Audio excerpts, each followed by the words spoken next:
What's good, YouTube? C1Mac here, back in the building, back with another video. Fellas, sometimes we go through moments where it feels like no matter how hard we try, we cannot gain any kind of middle ground or compromise with the significant other, no matter what we do. And honestly, sometimes we may not have a solution, no matter how much or how many ways we try to resolve it. And in some cases, we may not be the problem, you know? But I know that you're trying. I know it can be very taxing, it can be overwhelming. But it's time to look at it from a different point of view. So we're gonna watch this video from Alice Talks Relations. The link will be in the description box below. And it's gonna talk about the possible reason women create chaos in a relationship. This should be interesting. Let's see what we can dissect from this. Anything that we can gain, learn, maybe see the bigger picture, maybe have a better understanding, so that way we can not react to things that may not be directed towards us, for a chance to extend grace with the partner that we care about, or gain clarity that, it's not you. So without further ado, let's go. Start. Today, I want to say something that most women will immediately want to argue with. Chaos in your relationship is not coming from him. It is coming from you. And the reason it is coming from you has nothing to do with how much you love him or how much you want things to be different. It has everything to do with something most women have never been asked to confront directly. You cannot sit with yourself. And because you cannot sit with yourself, you will not let him sit in peace either. Here is something that is almost universally true about men that women consistently underestimate. Men do not need much to be genuinely happy. The list is short. Meaningful work, basic respect, and peace. Real, uninterrupted, nobody needs anything from me right now. So, to clarify with this, it doesn't mean that we don't have just a long as a list. We could name a whole bunch of things that we probably didn't even tell you about, consider. The reason why is very simple. Is because every single day, we really just sit there and well, at least I can speak for myself and a few of my friends. We are fully aware of where we at, right? There's a lot of things that we all want to do, but then you already have answers to the questions. Can I afford it? Can I do it right now? Depending on what stage of my life, is it something that I should already done and got out the way? Is it something that I plan on doing in the future and I got to figure out the steps to make it happen? All of these things get answered pretty quickly. Well, at least work on the path to trying to figure out the answer if it's not quickly. But we are fully aware at the moment in time where we are in our life, what is our capability, roll with it. Because at the end of the day, it feels great to achieve and accomplish things, and we'll do whatever it takes to achieve it. And we'll figure it out, get through our heads, and then be on to the next set of goals. So I like the KISS method. Peace. Give a man those three things, and he will build a life worth living. Give him the peace specifically, and he will give you everything he has. Yes. Most women know this on some level, and most women who love their partners genuinely want to give it to them. But wanting to give something and being capable of giving it are two completely different things. And this is where the honest conversation has to begin. I want you to try something with me. Picture a man sitting alone in complete silence for 1 hour. No phone, no television, no conversation, nothing to do, just him and the quiet. You can picture it easily. You have probably seen it. It is not strange. It is not a sign that something is wrong. It is just a man being completely comfortable inside his own stillness. Now picture a woman doing exactly the same thing. Sitting alone with nothing but her own thoughts for a full, uninterrupted hour. The image shifts, and if you are being honest with yourself, Whoa. What's that? I just put the budgeting app in. For most men, silence is where restoration happens. The mind settles. The day gets processed. The nervous system finds its way back to baseline. Silence is not empty for a man. It is productive in the most essential way. It produces calm. For many women, silence is where the discomfort begins. When the external world goes quiet, the internal world gets loud. The thoughts that were manageable while she was busy become impossible to ignore when there is nothing left to distract her from them. The worries surface. The replays begin. The questions she has been avoiding circle back around with nowhere left to hide. I'm not really sure. I'm hearing it, but I'm not really sure. I'm gonna have to ask some of my lady friends how they view things. Like maybe we could ask similar events, and maybe they could talk me through the thought process that they have throughout the day. Some stuff I think about, some stuff I worry about, this, that, and the other, but at the same time, there's a lot of things you can worry about for the whole week. Like, but if I can't get it done today, I'm not fed up fret over it. Like, put it to the side and focus on what I can get resolved for today. And I'm pretty sure I'm probably gonna know the time of when I can actually resolve it. So there's that. So I don't know. I don't know how to feel about that.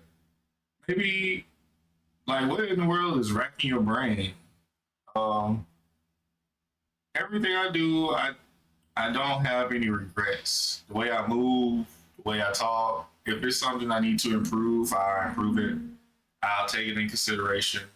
I just feel like you go out the door, you deal with all of this noise, all of this busyness, and you're already going to be physically drained, and you actually have to use your head to be mentally drained and have the right amount of emotions to see the bigger picture through the chaos that happens throughout the day that I don't necessarily have to react to or this, that, and the other.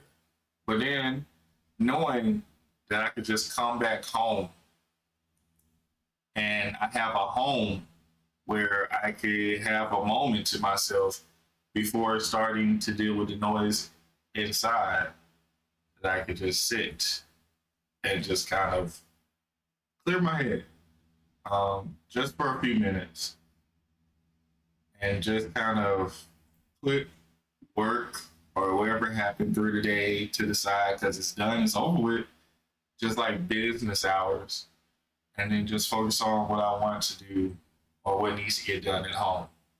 I'm not, like, unless I'm expecting a package or something, I'm not thinking about home when I'm at work.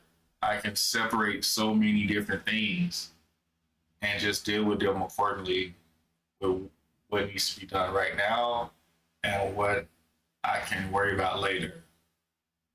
So I don't know if it's different for women. Y'all let me know in the comment section down below. I'm curious about how y'all view things. It gives me a different point of view. Sitting alone with her own thoughts is not restful for a woman who has never learned to do it.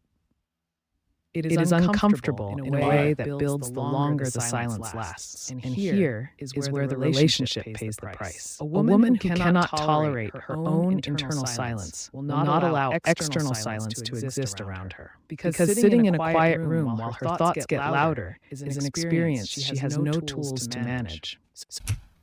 But if she never figure out how to deal with internal silence or, you know, deal with her thoughts and stuff like that, you would just keep running from your thoughts all the time. and you would never know what peace is like because you're constantly running from your thoughts that you never face them head on. And the longer you do it, the more you have to face. So it's like a bunch of interest. It's like a debt that you don't pay, and it grows with interest. Like it's only going to get more and more and more. To me, so she does the only thing that reliably interrupts it. She creates something that requires attention, an issue that needs discussing, a feeling that needs to be addressed, a concern that cannot wait, drama that is genuinely more tolerable to her than the alternative of sitting still with whatever she has been running from inside her own mind. She does not decide to do this. It happens because the discomfort of stillness is real, and the relief that comes from external engagement is immediate. She is not manufacturing chaos to punish him. She is escaping something in herself, and he is simply the nearest available exit. But from where he is sitting, the effect is identical, regardless of the cause. He came home needing peace. He is leaving the conversation without it. Again, the pattern is straightforward once you see it clearly. She is busy from the moment she wakes up until the moment she goes to sleep. Always doing something, always moving, always engaged with something external. And as long as she stays in motion, she is fine. The activity keeps the internal noise at a manageable distance. But the moment the activity stops, the moment the house is quiet, and there's nothing left on the list, and he is sitting peacefully, and she has nothing to focus on. The thoughts rush in to fill the space, and rather than sit with those thoughts, rather than feel the discomfort and let it pass, she reaches for the fastest available relief. She starts something with him. It might be a conversation that does not need to happen tonight. It might be a problem that has been manageable for weeks, but suddenly cannot wait. It might be a question designed to draw him out of his silence and into engagement with her. It might escalate into a full argument before either of them understands how they got there. What it always accomplishes is the same thing. It replaces the quiet with noise. It moves the focus from her internal experience to an external one. And it costs him the one thing he needed most from the one place that was supposed to provide it. His peace is the price of her avoidance. And in most relationships, this transaction happens so regularly that both people have stopped noticing it as a transaction at all. It has just become the texture of their life together. Here's what I want women who recognize themselves in this to actually hear. The thoughts you are running from by creating chaos are not going to disappear because you stay busy enough to avoid them. all right. When you're traveling with 3 kids, and pretty much everything they will be there tonight when the house is finally quiet. They will be there tomorrow. They will be there every time the external stimulation stops because they live inside you, and busyness is not the same as resolution. The chaos you create to escape them costs your relationship something real every single time. It costs him peace he cannot recover once it is gone. It costs you the version of him that exists when he has had enough stillness to be fully present. It costs the relationship the kind of quiet companionship that most couples only find after years of genuine work. And none of that cost produces the thing you actually need. The only thing that produces it is the thing you have been avoiding. Sitting with yourself long enough and honestly enough to find out what is actually there, what you are actually worried about, what you are actually feeling beneath the busyness and the noise and the constant motion that keeps you from having to know. That work is uncomfortable. It is significantly more uncomfortable than picking a fight or manufacturing a crisis or finding something that needs to be addressed right now tonight, even though it did not need addressing this morning. But it is the only work that actually changes anything. Because a woman who can sit with herself is a woman who can let her partner sit with himself. And a woman who can do that is giving her man something that most men have stopped believing they will ever consistently have. Peace inside his own home, from the person who matters most to him. That is not a small thing. That is everything for the men watching this. If you recognize this pattern in your relationship, you are not imagining it. The exhaustion of never being able to fully exhale in your own home is real. The specific depletion that comes from a place that should restore you instead, draining you, is real. And your need for peace is not a character flaw or an unreasonable demand. It is a fundamental requirement for you to be the person you are trying to be. You are allowed to name it. You are allowed to protect it. And you are allowed to evaluate whether the relationship you are in has any structural capacity to provide it. Because a relationship that cannot give you peace will eventually take everything else too. I want to hear from you. Men, does this describe something you are living right now? Tell me in the comments. Not to assign blame, but because naming a pattern is the beginning of being able to change it. Women, did anything in this feel uncomfortably accurate? Sit with that feeling instead of reacting to it immediately. That discomfort is information worth listening to. This is Miss Alice, and I will be back with more of what nobody else will say. Subscribe if you are ready to keep hearing it. In March 2026. So, what I'm going to say is, I think, just from hearing this, right? To the ladies out here, to the ones that even care or would consider my words, honestly, it's not going to be easy. It's never easy to do.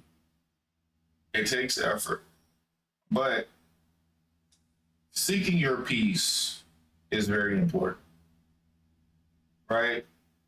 I will even go to say that some of these women out here, some of y'all out here have partners that is willing to help you find your peace, to help you resolve the issues, to resolve the thoughts, to dig deep, to find the source of the issues that you got going through your mind. But you have to be open to communicate about those things, not in a hypothetical sense, not my girlfriend, this, that, and it. None of that. Just be straight up honest. Like, I feel like if you can't be honest with your partner, one, is that even your partner? Two, are you even in the relationship you should be in? Should you even be in a relationship if you can't be honest with your partner? The person that you're dealing with to such a degree that's close to you, why not be honest? The more that you seek peace within yourself, and take on the issues that's uncomfortable, and understanding the things that's out of your control, and having better practice of when to worry or when to tackle issues or fret about stuff, I think the better you'll be. But if you haven't been doing that for a long time, you have to start. Like, you have to start at some point. Like, you can't keep running forever. Like, I know a lot of y'all want to try, but just stop. Like, I'll say this, if you want to keep running away from things that you have to face, you should not go around talking about how strong you are. You shouldn't be going around really trying to be with a partner when you're not even ready to face your own static, your own noise, your own thoughts. But you want to be in a relationship where you got to face a lot more than that? That's a bit wild. That's a bit wild. That'll make sense. There's only so much of faking it till you make it, till you can actually, you should be able to be in a space where you don't have to fake it till you make it anymore, right? And causing all that chaos because you're trying to run from yours does not help no issues. You're just adding on more chaos that you got to run from. So just don't be that selfish. Jesus Christ. If you really want that to be fixed, take it head on. Take it head on. You have a partner that could possibly help you, be open to some answers. I do not like when you're telling me a problem and you're not open to an answer. Like apparently you've had this problem for a while and you haven't been able to solve it. So why are you not ready to hear the answer that could possibly solve it when you haven't solved it this far? That doesn't make no sense to me. You gotta start somewhere. Fellas, do the best you can, make the choices that you are okay with living with. And take care of your mental, take care of your psyche. And I hope you still find ways to have your peace one way or another. Because our peace is very important to what we got to do. It's the only way that we can do the max output of our lives, whether it's single, with a significant other, with family, all of that stuff. It's the only way that we're going to be able to maintain that great output is if we get to rest, to recollect our minds, to reset, and get ready for another battle tomorrow in this war called life. So, till next time, till next video.